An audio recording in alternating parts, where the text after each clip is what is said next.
Hello everyone, welcome to Sai nutrition. இந்த வீடியோவில் ஒரு ஹார்ட் ப்ராப்ளத்துக்கான பெஸ்ட்டு சொல்யூஷனை தான் நம்ம இன்றைக்கி இந்த வீடியோவில் ப்ரீஃபாக பார்க்க போகிறோம். அதுக்கு முன்னாடி நம்ம சேனல் இப்போ தான் ஃபஸ்ட் டைம் வாட்ச் பண்ணுறீங்க அப்படின்னா மறக்காமல் சப்ஸ்கிரைப் பண்ணிக்கோங்க, கூட இருக்கிற பெல் ஐக்கனை கிளிக் பண்ணிக்கோங்க. இப்போ இருக்கிற ஜென்ரேஷனில் நிறைய பேர்த்துக்கு ஹார்ட் ப்ராப்ளம் வரத்துக்கு நிறைய சான்ஸ் இருக்குது. இந்த ஹார்ட் ப்ராப்ளத்துக்கான ஒரு பெஸ்ட்டு சொல்யூஷனை தான் இந்த வீடியோவில் நான் சொல்ல போகிறேன்.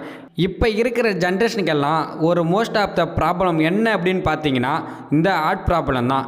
இந்த ஹார்ட் ப்ராப்ளத்தை எப்படி சால்வ் பண்ணலாம், எந்த மாதிரி ஃபுட் எடுத்தால் நம்மளுக்கு ஹார்ட் ப்ராப்ளம் வராமல் இருக்கும் அப்படின்றது தான் இந்த வீடியோவில் நான் டீட்டெயிலாக சொல்ல போகிறேன்.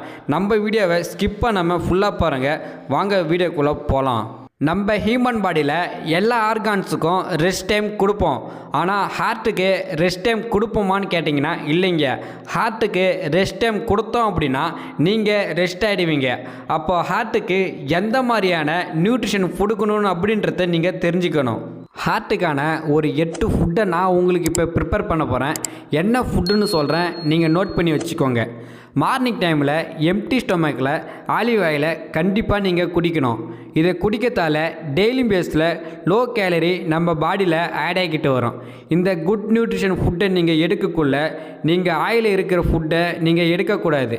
ஏன் அப்படின்னா அதில் கொழுப்புத்தன்மை அதிகமாக இருக்குது. நீங்கள் சுவாசிக்கிறீங்க அப்படின்னா அந்த ஹார்ட் பீட் மேலே எண்ணெய் படிய படிய ஹார்ட் பீட் ஸ்லோவாக ஆரம்பிக்கும். அப்போ தான் உங்களுக்கு இந்த ஹார்ட் ப்ராப்ளம் வரத்துக்கு நிறையா சான்சஸ் இருக்குது. செகண்ட் ஒன் என்ன அப்படின்னு பார்த்தீங்கன்னா பூண்டு தாங்க. இந்த பூண்டை நீங்கள் சாப்பிடக்குள்ள நமக்கு அஜோன் என்ற ஒரு ரசாயன பொருள் நம்ம பிளட் ஸ்ட்ரகிளில் போய் ஆடாகிட்டு வரும். அப்படி ஆடக்கக்குள்ள நம்ம பிளட் ஸ்ட்ரகிளில் எங்கன்னா போய் ட்ராப் ஆகிடுச்சு அப்படின்னா அந்த ட்ராப்பை எடுத்துக்கிறதுக்கு இந்த பூண்டு ரொம்பவே யூஸ்ஃபுல்லாக இருக்குது. தேர்டு ஒன் என்ன அப்படின்னு பார்த்தீங்கன்னா பாதாம் அண்ட் வால்நட்ஸ். இந்த பாதாம் நீங்கள் சாப்பிடக்குள்ள நம்மளோட ஹார்ட் பீட், அதாவது ஹார்ட் அட்டாக் வரத்துக்குள்ளே பாதி நோய் கட்டுப்படுத்துறதுக்காகவே இந்த பாதாம் நம்ம சாப்பிட்டுட்டு வரலாம். இந்த பாதாம் அண்ட் வால்நட்ஸை டெய்லி பேஸில் நீங்கள் சாப்பிட்டுட்டு வரக்குள்ள நம்ம பிளட்டில் இருக்கிற கெட்ட கொழுப்பை நீக்கி நம்ம பிளட்டில் நல்ல கொழுப்பை டெய்லி பேஸில் கொடுக்கும். ஃபோர்த் ஒன் என்ன அப்படின்னு பார்த்தீங்கன்னா மாதுளம்பழம். இந்த மாதுளம்பழத்தை டெய்லி பேஸில் நீங்கள் சாப்பிட்டுட்டு வந்தீங்க அப்படின்னா உங்கள் மன அழுத்தத்தை கட்டுப்படுத்தும். அதாவது நீங்கள் மன அழுத்தத்தில் இருக்கக்குள்ள ஹார்ட் ப்ராப்ளம் வரதுக்கு நிறைய சான்சஸ் இருக்குது.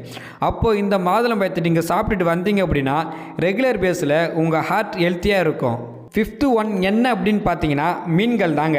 இந்த மீன்களிலும் சால்மன் ஃபிஷ்ஷை நீங்கள் சாப்பிட்டுட்டு வரக்குள்ள இதில் ஒமேகா 3 ஃபேட்டி ஆசிட் லெவல் அதிகமாக இருக்குது. அப்போ இதை நீங்கள் டெய்லி பேஸில் சாப்பிட்டுட்டு வரக்குள்ள உங்கள் ஹார்ட்டுக்கு ஹெல்த்தி நியூட்ரிஷன் கிடைக்கும். ஹார்ட்டுக்கு எந்த ஒரு ப்ராப்ளமும் வராது.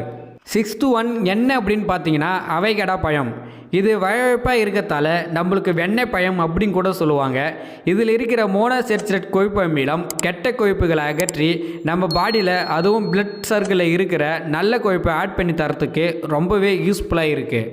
செவன்த் ஒன் என்ன அப்படின்னு பார்த்தீங்கன்னா ரெட் திராட்சை. இந்த ரெட் திராட்சையை நம்ம ரெகுலர் பேஸில் சாப்பிட்டுட்டு வரக்குள்ள நம்மளோட ரத்த தட்டணுக்களை ஒன்று மேலே ஒன்று படியாமல் கரெக்டான லெவல் இம்ப்ரூவ்மெண்ட்டை பண்ணிக்கிட்டே போயிட்டு இருக்கோம். எய்த் ஒன் என்ன அப்படின்னு பார்த்தீங்கன்னா தக்காளி. இந்த தக்காளியில் lycopene, vitamin C, alpha beta carotene உங்களுக்கு ரொம்ப யூஸ்ஃபுல்லாக இருக்கும். அதாவது ஹார்ட் ஃபங்க்ஷன் கரெக்டாக இருக்கிறதுக்கும் ஹார்ட் ப்ராப்ளம் வராமல் இருக்கிறதுக்கும் தடுக்கிறதுக்கும் இந்த தக்காளி உங்களுக்கு யூஸ்ஃபுல்லாக இருக்குது. டெய்லி பேஸில் நீங்கள் சாப்பிட்ற ஃபுட்டில் தக்காளி ஆட் பண்ணிட்டு வாங்க. ஓகே, இப்போ நான் சொன்ன இந்த ஃபுட்டு எல்லாமே டெய்லி பேஸில் நம்மளால் எடுத்துக்க முடியுமா, ஒவ்வொரு ஃபுட்டும் கரெக்டான டைமில் கிடைக்குமா அப்படின்றது நமக்கு ஒரு கொஷின் மார்க் தான். என்னாலும் சரிங்க, இந்த ஃபுட்டை டெய்லி பேஸில் கரெக்டான டைமுக்கு நம்ம ஹார்ட்டுக்கு ஒரு நியூட்ரிஷன் கொடுக்கணும் அப்படின்னா யாராலுமே இந்த ஃபுட்டை கண்டினியூஸாக இந்த ஃபுட்டை எடுக்க முடியாது. அதுக்காக தான் நம்ம ஹெர்பலைஃப் நியூட்ரிஷன் கம்பெனியில் இந்த ஹார்ட் ப்ராப்ளத்துக்காக ஒரு பெஸ்ட்டு சொல்யூஷனாக 3 ஃபுட்டை ப்ரிப்பேர் பண்ணி கொடுத்துருக்குறாங்க. என்னென்ன ஃபுட்டு அப்படின்றத பாருங்கள். Night work, beta heart, herbal life line. பாருங்களேன், இதோட 3 பேருமே டிஃப்ரெண்ட்டாக இருக்குது. இந்த ஃபுட்டோட டிஃப்ரெண்ட் டீட்டெயில் வேணும் அப்படின்னாலும், இல்லை சார் எனக்கு ஹார்ட் ப்ராப்ளம் இருக்குது, இந்த ஃபுட்டை எடுத்தால் சரியாகிட்டு வருமா அப்படின்ற டவுட் இருந்துச்சு அப்படின்னாலும் டிஸ்பிளேயில் தெரிகிற என்னோடய நம்பருக்கு கால் பண்ணுங்கள். எங்கள் டீமில் இருக்கிற வெல்னஸ் கோச் உங்களை கான்டாக்ட் பண்ணி உங்கள் ஹார்ட் ஹெல்த்துக்கான ஒரு நியூட்ரிஷன் ஃபுட்டை கொடுத்து உங்களுக்கு டெய்லி பேஸில் கோச்சஸ் பண்ணி உங்கள் ஹெல்த்து ரெக்கவர் ஆகிற வரைக்கும் உங்கள் கூடயே இருப்பாங்க. ஓகே விவேஸ், இந்த வீடியோவில் என்ன டவுட் இருந்துச்சு அப்படின்னா கமெண்ட் பாக்ஸில் கமெண்ட் பண்ணுங்கள். இந்த வீடியோ உங்களுக்கு பிடிச்சிருந்தது அப்படின்னா லைக் பண்ணுங்கள். உங்கள் ஃப்ரெண்ட்ஸ் அண்ட் ஃபேமிலி ஏன்னா ஹார்ட்டில் ப்ராப்ளம் இருந்துச்சு அப்படின்னா இந்த வீடியோவை உங்களுக்கு ஷேர் பண்ணுங்கள். மறக்காமல் நம்ம சேனலை சப்ஸ்கிரைப் பண்ணுங்கள். கூட இருக்கிற பெல் ஐகானை கிளிக் பண்ணுங்கள். தேங்க்ஸ் ஃபார் வாட்சிங். பாய் பாய்.